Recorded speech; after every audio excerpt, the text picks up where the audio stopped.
urteko lehenengo plenoari hasiera emango diogu. Eta hasiera lehen aipatu bai Hasieguren eta bai Aritz-Larrañaga zinegotziak telematikoki konektatuta egongo dira gaurko osoko bilkurara. Beraz, besterik gabe hasiera emango diogu gaurko osoko bilkurari.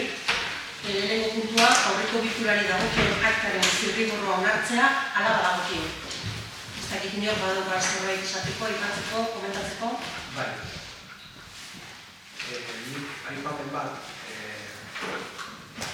aipamena bera egin zan, hortaz jasota ondo jasota dago, baino. Laugarren aztergaian, alkateak zer horrek pasatzen deso aurrekontu proiektua, horrela azaldu zuen. Irikitzen dira komilak, eta gero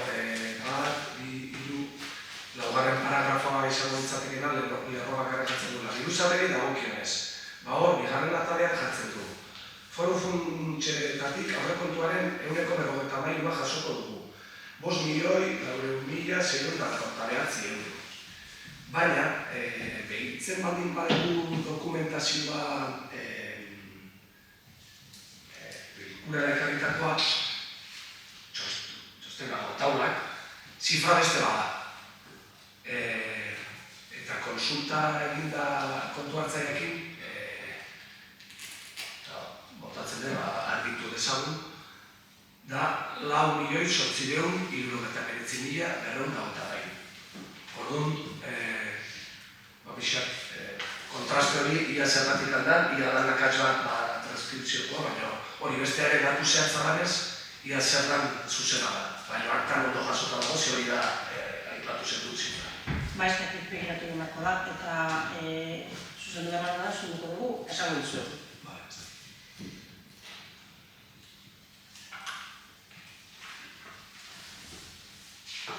Besterik?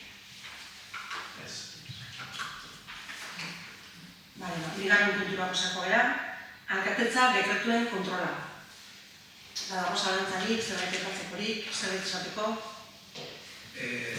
Bakarra. 582, 2008ko taulako hirugarrena. Ez onartzea aurkeztutako obra mailako dokumentazioa eta baitzuk eta obrak osorik amaitu arte. Kabeton sumardia 245, fatxadak energetikoki birgaitzeko obra. Hori badakit kontua da, hor ere erekinean parte bat publikoa da, ez naiz eta horretzagin, jakitagatik antixen dola dagoen kontua. Hori, gara da, Josuliz, hobeto azalduko dizue, baina hau Borja zegoen garaian egindako txostena da, eta alkatetzan dekreturik ketzeukan, traspapelatuta gelditu zanako orduan. Borjaren txostena kontuan hartuta, eginda alkatetza dekretua abenduan, aurretik egin delako marko dukelako. Eta ez onartua, lan batzuk bukatu abezen delako izan zen ez onartua kontu hau.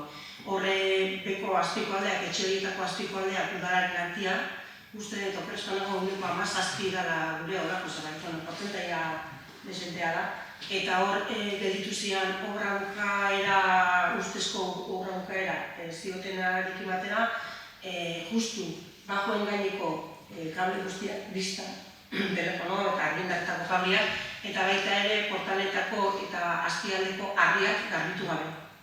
Orduan, obra bukaera bukatutzat ematen zuten, baina nidolarentzat behintzat hori ez zegoen bukatuta, hainbat goza fantasianak. Orduan, Borjak egin zuen txostena, baina alkatetza dekreturik ez zeukan, eta abenduan egin zaio alkatetza dekreturik aurretikako txostena. Orain, dekretu hori indan garaian, baldintzale beretan zion ez da ezer aldatu. Oraindik ere guztia bukatu gabe dago. Oraindik ere ontanarekin garbitzeko daukate harria, eta bukatu gabe dago oraindik. Ez da beste zalantzak. Hirugarren puntua, Biarine enpresak kudeatutako trafiko isunei buruzko alkatetza dekretuen kontrola. Horrez dago zer.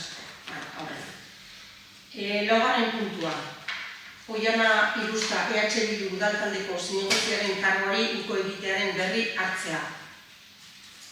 Oiana Irusta azkanok EH Bildu taldeko zinegotziak otarriaren 13an idatzi bat aurkeztu zion udalari bere kargua arrazoi personalengatik utzi nahi bada esan ez.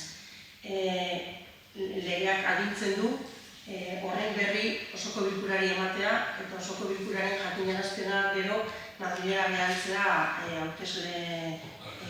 hauteskunde batzordera onartu dezan uko egite hau, eta hurrengoaren izendapena egin dezan, hurrengoaren izendapena egin, eta nikan paper batzuk eta torre barko dira, beste guztiak egin prozesu bera egiteko, eta baina hori guztia dagoela osoko bilkuran hartuko zaio kargua hurrengoari, horienaren lekua jasoko denari. Beraz hau tramitea da, legeak ala eskatutakoa.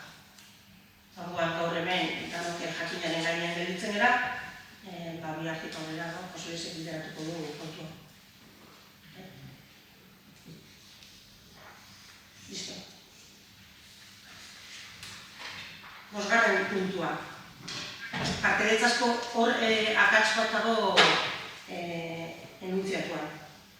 Partaidetzazko aurrekontuetarako konpromiso politikoa adostea edo adostutako konpromiso politikoari baietza ematea eta ez politikoaren berri ematea, eta baieztatzea adostasun politiko hori. Orduan, irakurri egingo dut zeintzuk diren hartutako konpromiso horiek eta gero bozkatu egingo ondo ditzen ari mazezu. Partaidetzazko aurrekontuen prozesu aurrera eraman izateko, Debako udalean ordezkaritza politikoa dugun alderdiek, EAJ, EH Bildu eta orain Deba honakoa adostu dugu. Bat, prozesuaren oinarriekin bat egiten dugu. Batzarrean aurrekontuaren atal batzuk herritarrekin egindako partaidetza prozesu bidez eztabaidatu eta erabakiko direla adostu du. A. 200.000 euro herritarren eskura jarriko dira hurrengo 2 urteotan, 2026-2027. Egingo diren inbertsioak aukeratzeko. Prozesua 2025 zehar burutuko da, baina bertatik ateratako emaitzen esekuzioa hurrengo 2 urteetan zehar burutuko da.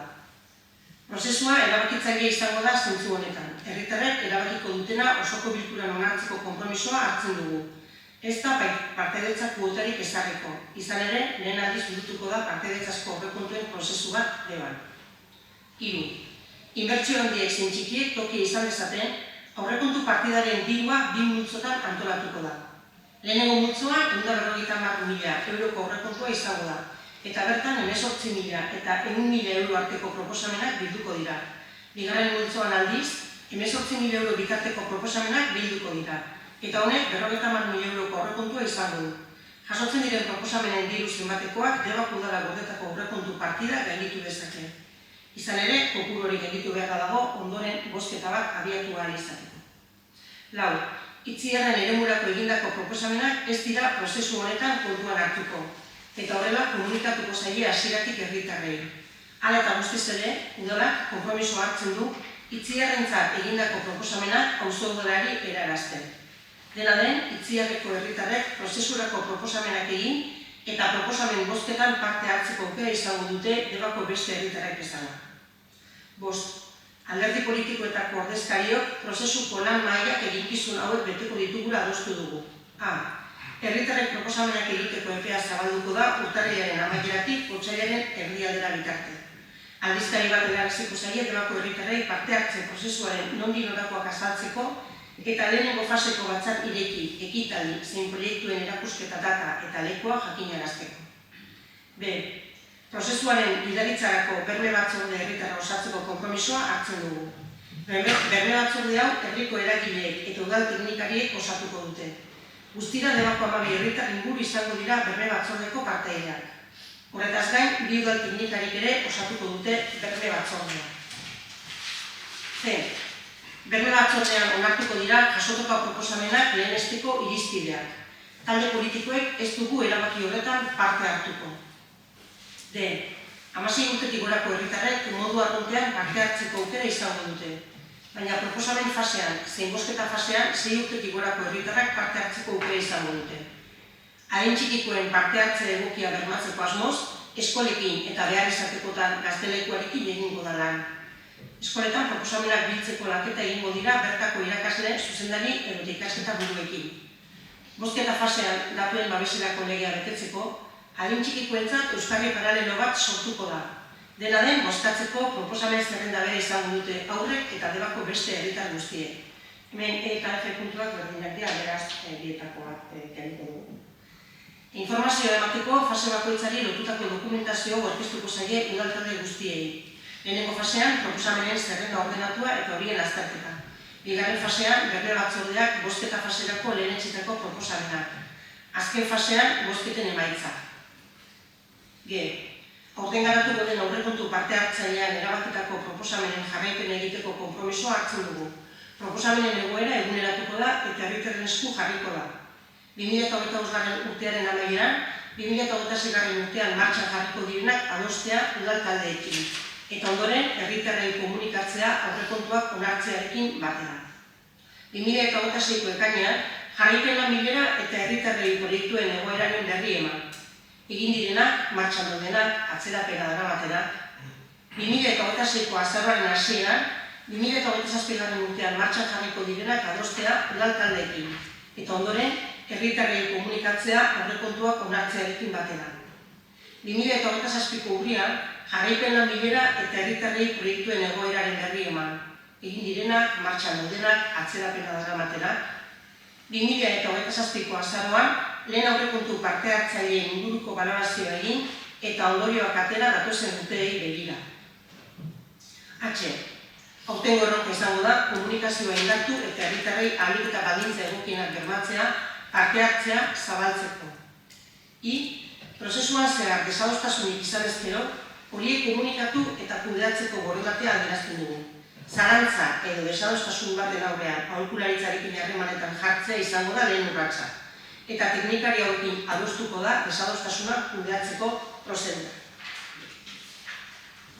Beraz, hauek dira aldez aurretik adostu ditugun puntuak eta hauen inguruko bozka egingo dugu. Bai.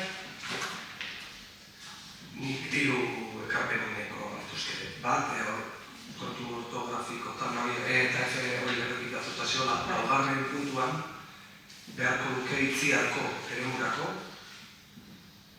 itziarko zogareko eremurako edo ikusten dana, eta gero, udala konpromiso hartzen du itziarrentzat baino itziarrerako, zela da norentzat eta norako.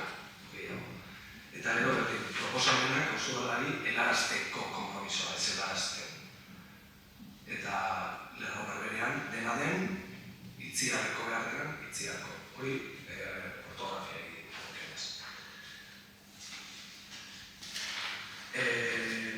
Gure taldetik, konpromiso politikoaren akorde dokumentuarekin bat iten dugu, eta horregatik gure aldeko bozka egon dugu. Aurrekontuaren atal batzuk parte bidez oratzea begionez ikusten dugu, kultura parte hartzailean sakontzeko beharra ikusten dugu, herritarroak aldutuz eta administrazio eragile herritarren arteko lankidetza sustatuz. Eta aztikarrek egindako proposamenari ekarpenak egin genizkion eta onartuak izatzean dugu. Hortaz hori dana begionez ikusten dugu. Hala ere, prestatu dugu mezu bat, e-mail bat, kopian jarri zaitut, alkatean jarri, aztikarreko bideratu dieguna. Ze azken finean dokumentu hontan jasotzen da, azkenengo atalean, prozesuan zehar desadostasunik izan ez gero, horiek komunikatu eta kudeatzeko borondatea adierazten dugu. Zalantza edo desadostasun baten aurrean, aholkularitzarekin harremanetan jartzea izango da lehen urratsa. Eta teknikari hauekin adostuko da desadostasuna kudeatzeko prozedura. Bialdu dugun mezu honetan, jakinarazten dugu, gure jarrera dokumentuarekin aldekoa dela, baina hainbat atal azaltzen ditugu honi eman zaion hasieratik eta irakurriko dizuet. Hala ere, prozesu honi hasiera emateko moduarekiko erabateko desadostasuna adierazi nahi dugu. Izan ere, dokumentuan bertan jasotzen diren hainbat atal edo konpromiso hautsiz, hasi dute prozesu hau uda gobernuko kideek. Bat, konpromiso dokumentua onartu aurretik emanda prozesuaren berri, prentsaurreko eta eskurri bidez. Astelehenean izandako bilera informalean, gai hau aipatu genuen eta prentsaurreko eta eskurri banaketa zertxoait atzeratzea eskatu. Ez hitzaigun erantzun eta ondoren medioetatik jakin behar izan dugu honen berri. Jokabide hau ez egun inondik inora zintzoa iruditzen eta konpromisoen dokumentuan jasotakoaren aurkakoa dela iruditzen zaigu. Izan ere, 5A atalean jasotzen da, aldizkari bat helaraziko zaien Debako herritarrei. Hau da, etorkizuneko gauza bat bezala da behin onartuta, hau onartuta. 2. Udalerri ikuspegiari dagokionez. Itziarko auzolanarekin inolako naketarik egin ez izana ez dugu ekilibrio honez ikusten. Aurrekontu parte hartzaileen inguruko lehen bileran, hau aipatu bagenuen ere, muzin egin eta gaiari ezeltzen abakide zuen. Esku horrian jasotakoa horren adibide da, gero azaldu zehazki zertan da. Gure ustez, Itziarko auzolanarekin elkarlana sustatu beharko litzateke, baita auzo alkatearen presentzia bermatu ere. Partaidetza politikoaz hitz egiten ari bagara, nola da posible udalerria osatzen dugun bi administrazioen arteko elkarlanik ez egotea. Konpromisoen nabarren puntua dio, udalak konpromiso hartzen du Itziarrerako, horren jasoziluta jarri, proposamenak auzo udaleri helarazteko. Dena den, Itziarko herritarrek prozesurako proposamenak egin eta proposamenen bozketan parte hartzeko aukera izango dute. Esku horrian ordea horrela dio. Adi, proposamenek debako erdigunera mugatu behar dute, eta parentesi artean jasortzen da. Itziar, Lastur eta gainerako auzoak kanpo. Eta gazteleraz, aviso. Las propuestas deben centrarse en el núcleo urbano de Deba, exceptuando Itziar, Lastur y demás barrios rurales. Pixat dokumentuan eta hemen jasotzen lanari dagokionez honako aipatzea. Esku horrian jasotakoarekin, Itziarko udalaren lurralde eremurako proposamenik ezin dela egin ulertzen da. Eta iritzi zaigu hori oso jarrera zuruna dela. Gehien bat, akorde dokumentuan ez dugulako hori jasotzen proposamenak egin ezke, baina esku horrian ez dago ikusten. Itziarko auzo udala entitate juridiko-administratiboa da, eta lurralde zaregatz batean eskumen batzuk ditu. Exceptuando Itziar, Lastur y demás barrios rurales, baieztapena baztertzaile ibiltze zaigu eta modu txukunagoan jaso litekela uste dugu. Adibidez, auzo udalaren lurralde eremua, edo ámbito territorial de auzo udala, o ámbito territorial de la entidad local menor, hori definituta dagoelako juridikoki. Gaztelerazko bertsioan, exceptuando hitzak, eizkiulertura garamatza. Irakurtzen baldin gaizu da, las propuestas deben centrarse en el núcleo urbano de Deba, exceptuando Itziar, Lastur y demás barrios rurales. Parece que se exceptúa y que sí se pueden hacer propuestas. Orduan, euskeraz jasotakoarekin kontra esan dira eraman gaitzake. Orduan, excluyendo edo...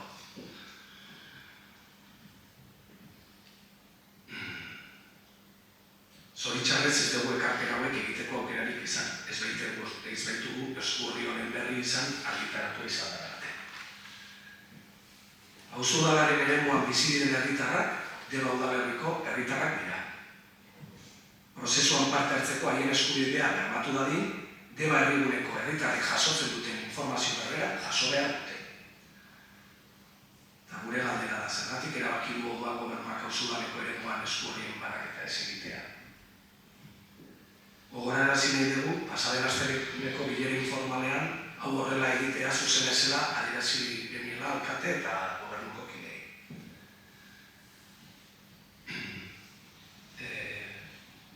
Esku horriaren kontua gutxita. 3. Konpromisoen dokumentuko 5 atalari dagokionez, horrela jasotzen da.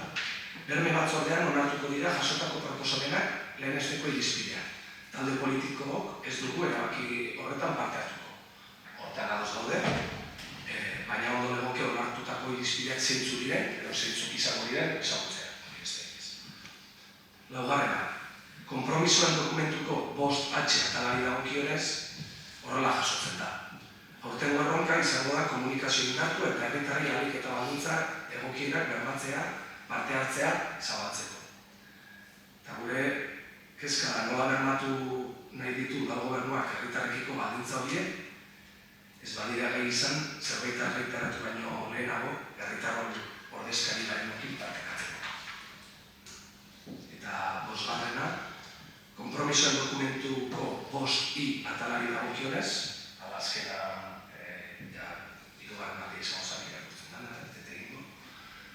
Hemen aipatzen duguna da, pasaren asteleneko bilera informalean gure zalantza eta desagostasunak adierazi genituen. Baina da gobernuak aurrera jotzea erabaki du, gure iritzi hori kontuan hartu gabe. Konpromiso honetan jasotutakoa ez da bete, izan ere aholkularitzari ez zaio gai hauen inguruan behar direla. Eta horrek eraman gaitu, guzti hauen errendatzea eta azalpena egitea. Orduan, azkeneko puntuan jarri dugu aholkularitzaren posizionamentua jakin nahi dugu, aipatu dugunaren inguruan. Hori besterik ez, iruditzen zaigu prozedura kontua dela, gure ustez ez da kontra esanetan egon behar albiste hon emateko nahia, ze hori bazegon eta albiste hona da. Baina, albiste hon emateko nahia, nahi horrek eluke ez dali beharko prozeduran guk egin genitun ekarpen horiek aintzat ezartzea, hori besterik ez. Eta hori hartu dugu gaiei, zegoik hemen esaten dizuegu, eta kudeatuko dugu aholkularitzak eskatzen duen moduan, eta ikusiko dugu zer bide egingo dugu. Oso hainbat gauza, ere argitu nahiko nituzke honen inguruan, txitzekoak dira. Batetik esan, aurrekontu parte-hartzaileak 2025ko aurrekontuetan jasota daudela, beraz ez dela atzoko kontua biz, eta azarokoa, eta horren berri lan horren ekiela. Azaroaren 12an izan genuen Aztikerrekin bilera udaletxean ordezkaritza dukagun talde guztiok, azaroaren 12an. Eta hor, azaldu zitzaigun, prozesuaren ondirorakoa, zentzuk izango zian oinarriak, nola egingo zan, zein baliabideekin egingo genitu, eta aldizkari, periodizidadearen berri ere eman zitzaigun. Ez azkenean dukagun bezain zehatza, baina bai, gutxi gora bera, nola joango ziren epeak, eta nola ez. Eta beraiek egintzen zuten lehenengo proposamen horretatik gainera aldaketa batzuk proposatu genituela, beraiek proposatzen baitzuten 2025an, hogeita lauan egin prozesu guztia, eta gure iruditzen zitzaigun hori nazgarria izan zitekela, da adostasunarekin atzeratzea erabaki genuen. Abenduaren 11an, eraginen zerrenda bidali zitzaien Aztikerrekoei, eta aritzek bidali ziren gainera, Aztikerrekoei bidali ziren eraginen zerrenda, abenduaren 11an. Eta abenduaren 17an, zuen bidez, beste bidera bat izan genuen beraiekin, eta puntu hauetako gehiena, hortxe adostuta pasatzen. Bitarteko harremanak korreo bidez izan dira gehienetan garirekin. Orduan, lehenengo puntuz puntu joan naiz, egia da, oraintxe bertan jaso dugula, zeiterdiak pasa, zazpietan plenoa, urartuko duzun bezala, ez dut denbora askoreko eduki sakon irakurtzeko eta sakone ondorioak ateratzeko, baina gainetikako begirada batean baduzkat gauza batzuk esateko eta esan egingo ditut. Aldizkari bat erareziko zailela diozu, eta hor jarrita dagoela gure konpromesuetan, aldizkari bat erareziko zailela herritarrei. Egin duguna da momentu honetan esku horri argitaratu eta etxe guztietara bidali, eta otsailean argitaratuko den aldizkarian honen inguruko informazio luzea joango da, zehatz eta mehatza. Itziarko auzo, ezin izan dugu, zuek egintzen duten astelehenean bilera informar hori izan genuela diozu, eta bezantza, hor plantatzen duten atzeratzearena, baina atzeratzea ezinezkoa zen, zergatik, batetik. Datak ez ditu uda gobernuak jarri. Aztikerre jarri ditu guztiok adostasunarekin. Bai, ziazuk egin den zunteino, baina hau horra da. Eta bi, hauek inprentan zeuden, eta datak jarrita zeuden. Aztenenerako, gertuko duzuen bezala, azkenean banatzeko bali bada, azkenean hauek badode inprentan. Eta zuk honen berri, astearten ere izan zenuen, eta gaur arte ez dezu zer esan. Itziarko auzo udalaren inolako lanketerik ez egin izan da. Itziarko auzo alkatearekin ere bileretarako dira jasotzen ditu, eta lehenunean esan zuan atzo, ez duela honen berrerik izan, informazio guztia. Atzo esan zuan, bai ez, horregatik bidez. Zuri ere bidalizizun kopia. Eman nire horren berri, nik uste duen basekela zertan zan, baina ez palima da markamela eskatzen dut, baina prozesuaren moninolako guztiak bidalita dauzka eta jakin erazita dauzka. Eta galdetzen duzuen zergatik Itziarko auzo udalean ez dian etxezetxeko banaketak egin. Hau ere, Aztikerrekin adostuta dago. Guk eroren inguruko zolantzak izan genitu. Etxe guztietara banan bidaliko ditugu esku horri hau guztiak.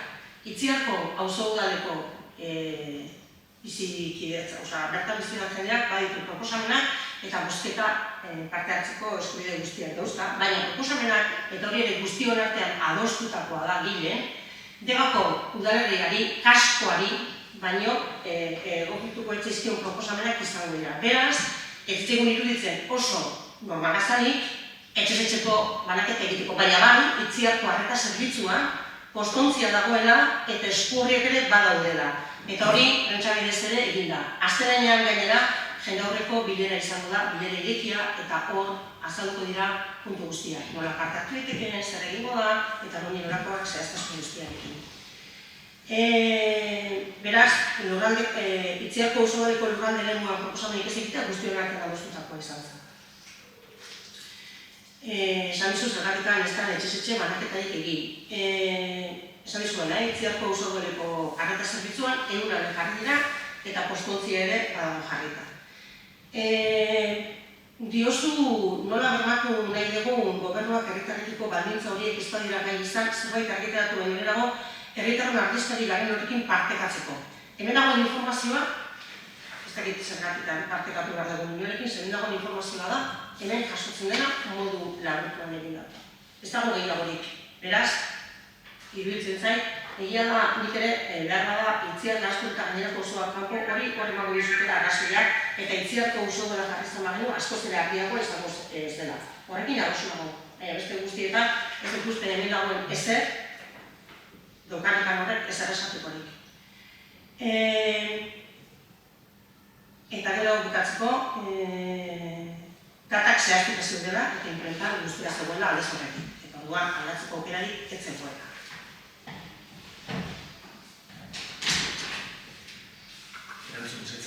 Bai. Beti. Eta gero exceptuar excluir.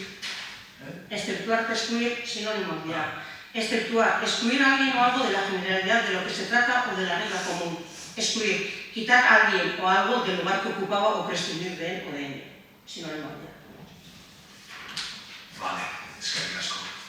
Nik horrela hartu beharrean kritika hori, pentsatu bukau argudiotzeko saiak ere egitagula. Zentzu jazu, eta baino ustezagun buruka hori alde batea, iritzien kontrastea da, eta nire asmoa ez da gehiago mintza zutentzatu, nahi hau jaso dunean, aste artean, oso da bezala nire esatia, eta ez egun ezer esan. Kontua da, pentsatu ni, nola sentitu nintzen esatean jau hemen dago, eta hartzen dut, ikusten dutena da, imprimatu eta bat imadagorik ezin dutela ekarpenekin. Me hubieran encantado debatir sobre un tema que me gusta, temas lingüísticos, excluir, exceptuar, eta hau da, kontrastatu izan bazenute, akatxo bi ez legoke. Eta berdin, auzuladeko kontuakin, eta gero daude kontu politikoak aipaditzak egunak. Hori, pixkat, azkenengo aipamen hori, pixkat, garrantziak entzeratikan ez dela, o mucho que se entienda como sinónimo, yo entiendo que excluir es se excluyen de la votación, baino oso, RAE hori baldin badio, pues mejor, buscamos una palabra todavía más apropiada. Denok enunkala horren berri, hau da, guk serioski hartu genuen gaia, nik hemen neukan dokumentuan jasota baita ere aurreko bileretatik errepikatuta zegoela modu ezberdinean E eta F, eta hori, hala ere, garrantzia eman genion, konpromiso politikoa iruditzen zitzaiguna jorratu behar zala. Egutegia aipatu da, zagoan eta bat, modu orokorrean, guk erabatean, egutegia jaso denun urtarrilaren 24. Eta lanbilera hau, urtarrilaren 24 ez da egitoz tirada, ostegun nazan, eta 27ak egin genuen lanbilera hau. Eta esan zen duten, jaso dezu egutegia, eta gogoratu nola esan dizuen, baina uste, aritzek penimen ez dagoela, baina bere izenean izan da, beak esan zuna, ondo segola. Hau da, bat iten egutegiakin, baina iritze zitzen gula, azkarregi esotezan, ikusita plenotikan, hau pasabeak dut, hau da, hori komentatu dut, gure helburua hau aipatzeakoan da, hori berri on hori eman nahiak iten dula gurekiko, ze guzti hau, nik ez dut esaten kontrastatu behar dezu nik nerekin udalak argitaratzen duen eozen esku horri, aldizkari, hori zegoen borondatean araberakoa da. Ezken zuzen parteiditza zitzeiten egia. Parteiditza politikoa zitzeiten egin baldin bagera, mai bat baldin badaukagu hortarako, denon partekatu horren inguruko gotzea, bai zuzen, ordezkari politiko gehan egian eta hortarako orkestu geha ontara, parte hartu egin dugu. Ezke guztu da, aurrekontu parte hartzea inguruan, nik ez dizut eskatu Debaberriren alde bat inventarian du baino bilatzeko. Ez, baina hau bai. Iruditzen zatelako lan talde baten gaudela eta horregatikan, lehendabiziko dugunean esan genuen, egon beharko zala, espazio egonkor bat, partaidetzan lantzeko eta iruditzen segurako kultura politikoak eta horako gauzak ekiditeko.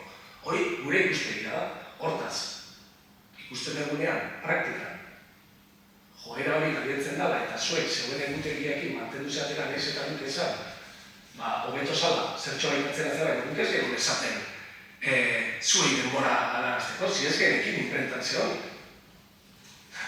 Esango bazen dute, imprentan dago, igual esango genizuen bileran bertan. Joder, zeatik ganez diguzuen zer esan, eta, hau da, partaidetzak, dakarrena da, tarte bat eman behar zabioa besteari, ez bakarrikan bere iritzia emateko, baizik eta elkarrekin ere bakitzen ari baldin bagera, tarte hori eskritzea. Eta hori da salatzen duguna, egia da, horrela jasota, asko zer formada badala. Baina ikusita, beste egoera batzutan, antzeko egoera eman diala informazioekin eta barrekin, nik beharra sentitzen dut, eta gure taldeak beharra sentitzen du, gauza hauek jasotzera, eta ez da miniteko, esan izan bazenik, eta ikusi duzu ekarpen guztiak, horri lotuta daudela eta prozedurari lotuta daudela da muinean, gure ekarpen bakarra da, itziarko eta bi akatso ortografikoa eta haunekin egingo bazen dute esango benizueke. Eta ere, auzo alkateari esan batzen dute, pentsatzen dut, zegoen nire kasuan esan duzuen. Jasotzen baldin badu hau,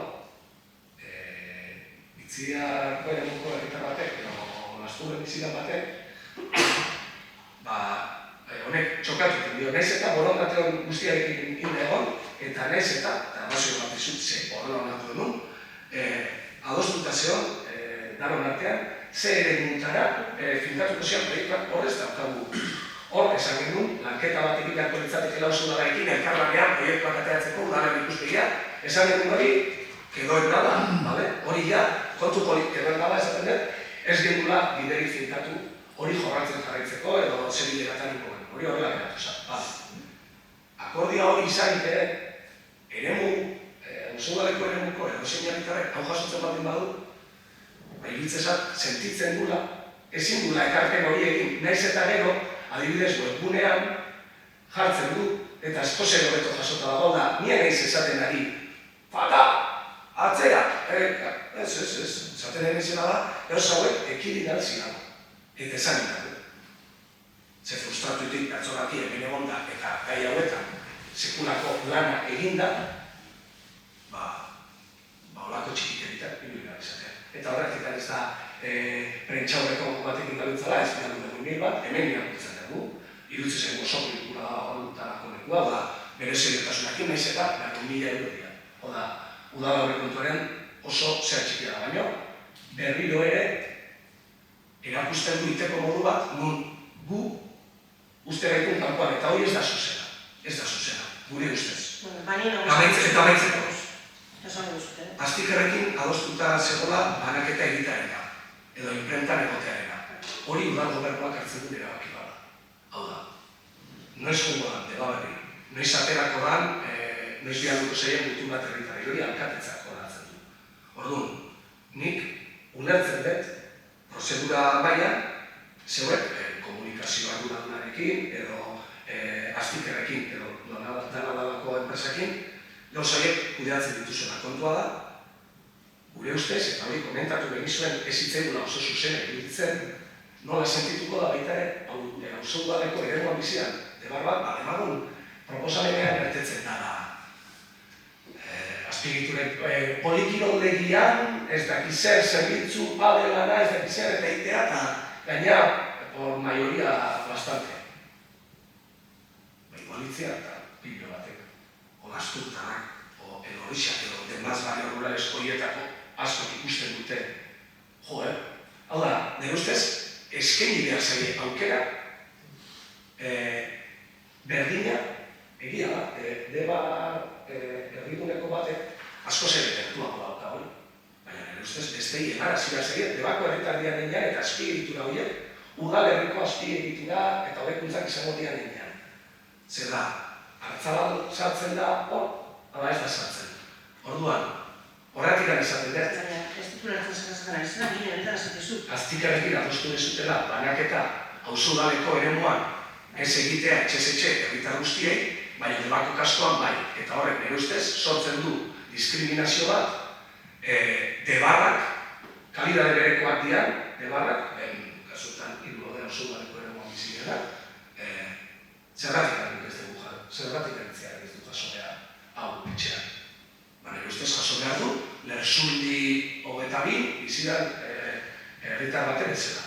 Eta hori, komentatu gendu lanbilera horretan, oso modu lasaian zen. Hain ginean esaten, bueno, egutegia ez debete atzeratzen baldin bada, prentxaurreko atzeratzen baldin bada ezue, eta esan genuen, eta hori, aldatzen baldin bada, ze uste genuen ekarpen horiek, zegoen ere, zentzuzkoak, eta iruditzen zentzuzkoak irudituko zentzkizuela, ez da, ez dakit, nire mania bat, edo buru gogorkeri bat, ez, nahi iruditzen zat, goza bat, oinarrizkoa. Debako bat ezea, itzera eta guztien baita ere, eta lasturtaren ere, eta... Hori da, eta haiei ere, zonzaile, behaien eskubidea berbatzea. Eta hori... Nik onartzi zut hori zure egitzia dela, eta guk pentsatu dugu beste modu batean, eta esan dizu zein zaren arrazoi hori egiteko. Adostasuna edo ez, ekon daiteke edo ez nahi sortan sartuko. Bai, nahi nukela esan, beste kontu bat, aipatu dezuna, eskatzen duzu, kontatuta neukan eta irizpideak, berme batzordearen inguruko kontuak, berme batzordean ados godea atal honetan diozu, atal honetan jasotzen denarekin, baina ondo legoke onartutako irizpideak zeintzuk diren edo izango diren jakingo baino, ez ditugu jakingo, ze berme batzordeak hartzetun erabakiak, beraiek hartzetuztenak dira, eta ez ditu inok jakingo hori, beraiek bakarrik. Oso prespaneko behitza, guk ez dakizkigu. Berme batzordeak zein irizpide hartu dituen azaltzen dian proiektu horiek aurrera egin ezaten edo ez, beraien erabakia da. Gero, berme batzordeak onzak ematutun proiektua pasako dira udaletxeko sail desberdinetara. Eta hor egingo zaile, hor bai jakingo dugu zeintzuk pasatzen dira lehenengo berme batzordeko galbaetik. Baina ez, demagun... Zubrezkituko zagutzen. Baina behitu, hau da honekin bezala. Hau batea baino lehen, zinek esango zuen akats bat nahi tengo dara. Baina behin atea dara, esan alde du, hurrengoan esateatzeko, nola ekidin beharko genuke. Hurrengo... esaten dut da, bai, horretarako komentatu, baina hain izena esaten kasu honetan da, berme batzordearen irizpideak, hau da. Proposamen ilegal bat ez izatea. Zarretako kopurua baino gehiagokoa ez izatea. Ez dakit zeintzuk izango dian mugak, baina nire ustez horiek ezagutzea egokia da. Azken finean, gure konfiantzazko mozka baten ari geha hor, pentsatu berme batzordeak hipotetikoa nahi ez eta ez dut uste bertatuko dari. Baina funtzionamendu kaskar bat edukiko badu, zinbako duke investigaziorako komisio bat iriki jakiteko zeintzuk, ez nire ustez irizpideak zeintzuk izan dira jakitea, alderdi politikotako ordezkariok, ez ondo dago, gainea, privatutasuna batzorretan bezala, gai delikatu bat egitatzen baldin bada, gure letrean horren barruan dago, informazio horrekin ardura sokatzea orduan. Debako Bildu, EAJak ez horrein debak ez du batearako, berme batzordeak irizpidea hori dauka eta kontra daude, ez, hori landuko den duke, edo komentatuko den duke, gure artean, baina ustez irizpide horiek zeintzu dira jakitea, de hecho ez dugu goratzen behin ere, esan zanik, guk ezagutuko ez geniturik. Hor jartzen da, haiek apostuko dituzte, nahi ondo irutzezat. Ni ez naiz haien erabakian zaituko, eta espero den nola teknikariak egongo dion baita, hori lehenezingo da, ezagutzeko eskubidea badaukagu. Berre batzoratik pasatuko dian proiektu horiek gero udaleko sailetara pasako dira, udaleko sailetan gai bertatuko dela, legearen zera jasotzen dela, aurrekontu egokitutakoak diala, berdintasuna bermatzen dela, guztiak udaleko teknikariek zitatuko dituzte. Baina nik esan dio da, bete horren inguruan. Oso presto nago? Agian, guk irizpideak badakizkigu... Guztakizkigu, jakingo bamen lehen nago, prozesua bukatu baino lehen ez dakit, igual kondizionatu dezakegu proiektuak baldire eta kanpora irizpide horiek kanporatzen badira, ez? Ez dakit ulertzen da, prozesua azten da 20 marrian, otzaiak amazazpira arte. Eskaintza hau. Ez dira... Nire batzordean. Nik esan dizuet nire esperientzia pertsonatik. Ni egon nahi dinamizatzaile lanetan, parteritza prozesuetan, eta hor, maila profesionalean. Nik ez detena ulertzen hor da, zein kezka egon leheken, ezagutzeakin, nola funtzionatuko dut esatea bezala. Hau, alkatetzari dekretu bidez onartuko da, edo ez, hau osoko bilkurak onartuko du. Nire ustez, haiei ez dira egiten, ez dira haien izenak adibidez, batzun izenak badakizkit, hortaz, junako nintzak haien gana eta, bueno, hau onartuko dezu, pentsatu, hainiz, txarrenean pentsatzen, hau da, berme horiek ez betetzeko, herri txikia izanik, 1000 trikimailu egongo ziren. Nik esaten betena da, irizpide horiek ezagutzen da, jakitaratekan prozesua nola izango da, hori besterik, ez da, ez dauka beste inolako borondaterik. Nik beste ekarpen guztietan bezala, egutegia zehazteana, CLP, nola egin, hausungala bai, hausungala ez, herrikunean, ze partida, adibidez partidarakin. Zaten, igual gehiago izango baldin bazan, baina, esan, lehendabiziko esfortzu bada, gaina pentsatu dugu horrela, eta egin garriago izateko, hau da, zintzotasun ikusi dukuna hor. Orduan, hemen bakarrekan eskatzen egin da, jakitea, zeintzu dira, erabaki horiek hartzeko irizpideak, besterik ez, ez dut uste irizpide horiek ezagutzea gatikan, eta hala balitz, bueno, horretaritzak esango du ea zergatik hori da, eta azkenean haiei hasi dugu eta hori ezian ekaten da. Bozkatzeko, bozketara pasako gara. Karmeretzako aurrekontua 2025ko konpromiso politikoaren aldeko bozkak. Hasier eta Aritz, pentsatzen dut? Bai, hau bat ez onartua gelditzen dira. Seigarren puntua. Onartzea hala badagokio lanpostuen zerrendaren eguneraketa. Hau 2025ko aurrekontua onartu genituenean konpromisoetako bat izan urtarrileko osoko bilkurara egungo udalean gaur egun daukagun lanpostu guztien isla zehatza eta zuzena egingo duen lanpostu zerrenda bat ekartzea ona eta guztion artean adostu eta gaur aurrera ateratzezkoa. Beraz, 2025ko urtarrilaren 20an egindako antolakuntza batzordean hartu zen honako irizpen hau. Udaleko lanpostuen zerrendaren eguneratzea proposatu zen eta aho batez erabaki zian 3 gauza. Batetik, udaleko lanpostuen zerrenda eguneraketaren aldeko irizpena eman da. Bigarrena, proposamena negoziazio mailan sindikatuekin negoziatzea adostu zen. Eta hirugarrena, negoziazio mailan proposamena aldatzea erabakizkero berriro antolakuntza batzordera itzultzea, baina negoziazio mailan onarpena lortu ezkero, osoko bilkuratik pasa eta honen onartu. Beraz, urtarrilaren 21ean negoziazio maila deitu zen eta bilera egin zen, eta bilera horretan aho batez erabaki zen onartzea udaleko lanpostuen zerrenda eguneratzeko proposamena. Beraz, orain proposamena izango litzateke. Momentu honetan, Debako udaleko lanpostuen zerrendan dauden 3 lanpostu amortizatzea, berez ez dira desagertzen, baina izena eta nolakotasuna aldatzen zaie. Orduan, amortizatzekoak diren lanpostuak dira batetik idazkaritzako administrari kudeatzaile bat, leihatila bakarreko arduradun bat, eta leihatila bakarreko administrari laguntzaile bat. Eta lanpostuen zerrendan sortzekoak diren lanpostuak, honako hauek. Idazkaritzako teknikari 2 lanpostu, argaz zerbitzuko administrari laguntzaile 3 lanpostu, diruzain bat, zerga bilketako administrari laguntzaile bat, arkitekto bat, arkitekto teknikari bat, ingurumen teknikari bat, zenbait eginkizunetarako langile bat, gizarte langile bat, eta liburuzain laguntzaile bat. Beraz, hauek dira adostutakoak eta aldeko irizpena dutenak, eta ondo irizten baldin bazaizue, bozketara pasako gara. Zerbait izan edezu? Pozik gobena indako lanakin, eta koordinatu den baita ere urtean zehar lantzen jarraitzeko. Gure eskua zabalikan jarraitzen gai honetan, garrantzitsua da. Bide gogorra inda baina arte, nola jarraitu behar dut, eta gure aldeko guzkara izango gai. Beraz,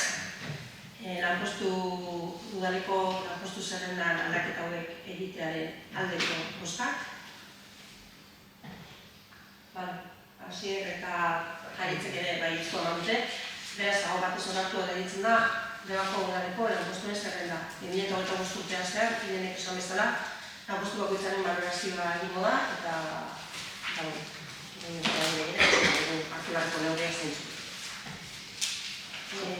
Zazpigarrena, onartzea, hala badagokio 2025ko udalbatzarren egutegia.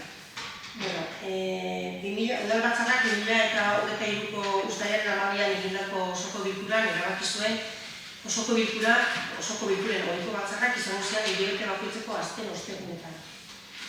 Baina aurtengo egutegia begiratuta, 2025ko egutegia begiratuta, urtarrilaren 20an egin zen antolakuntza batzordean, iristen bat eman zen, batez ere ikusita 2025ko apirileko azken osteguna, Aste Santuko ondorengo Paskua asteko osteguna dela, eta uztailekoa eta abendukoa berriz jai egunak dirala, aldaketa batzuk egitea proposatu zen, eta baiezko irizpena eman zitzaioen. Beraz, apirilean osoko bilkura ez egitea erabaki zen, eta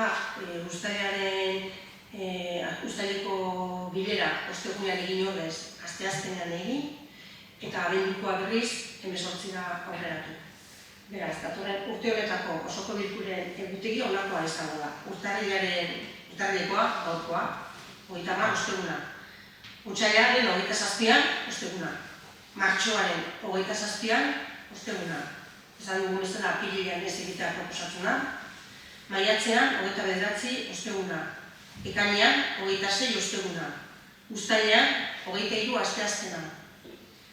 Abuztuan, ohikoa da bezala ez da eusko bilkurarik izango. Irailean 25 osteguna. Urriaren 30an osteguna. Azaroan 27 osteguna. Eta abenduan 18 osteguna. Beraz, bozketara pasako gara, eta bozkatuko duguna da 2025ko udalbatzaren egutegia. Aurkeztutako egutegia honen aldeko bozkak, hau batez onartuta gelditzen dira. Eta azken puntua, eskari eta galderak. Ez dakit badutasun ez dut esateko, komentatzeko, galdetzeko. Gure batetik ez. Nik gauzatxo bat bai nahiko nuke esan, eta aurreko abenduaren 19an egin genuen osoko bilkura, Bilduko taldeko guztera maneak diren, zeuk esan zen duen, gogorazi zenigu, herriko sarreran bi ikur kendu zirela. Batetik udalak udalako kide dela adierazten duen txartela, eta bestetik indarkeria matxistaren aurkakoa. Esan nahi dut, astearte honetan, urtarrilaren 28an jarri ditugula dagoeneko jarri ditula bi kartel horiek, eta daude Mendarotik Jugara sartzen zarela, Debako sarrerako Deba jartzen duen kartelaren ondoren. Lehenengo semakoa baino lehenago. Mendarotik zatozela, Mazpeko etxea baino lehenago. Hor daude biak jarrita asteartetik. Hor da, lehenako eskaera hori ere, badago nahi. Hemen galdera bat horren ari da. Itziatik jetxita jarrita daudenak. Hor ere, horietako bat geoparkiko zean jarrita dago. Esaten dut, nik ez dut inolako kontraesanik ikusten, baina azkenekoz pentsatzen dut turismo tiraren etorriko zala proposamena eta igualetzala egokia batera egotea eta bar, baina esatea itziatik hanbera geoparkeko kartel bat txatxita dagoela ez dakitu hori da. Nik ondo ikusten dut, eta hola utziko duke, iruditzezat soporte horiek hobeto gala baliatzea berri pila bat jartzea baina hori jakin dezazuen zegoen izpidearen karrera. Nik ere, nire kontrolta dago, kexarik izpaldin badago, bere hotan utziko dut ere. Baina norbaitek topartak esango dut kendu behar dugula, kenduko dugu eta beste topatu, hau egin zaino izan. Besterik ez dago, bukate da gago dugu gaurko udalbatzari, gogoratu, urrengoa, otsailaren 27an izango dela, osteguna, eskerrik asko guztioi, eta datorren arte.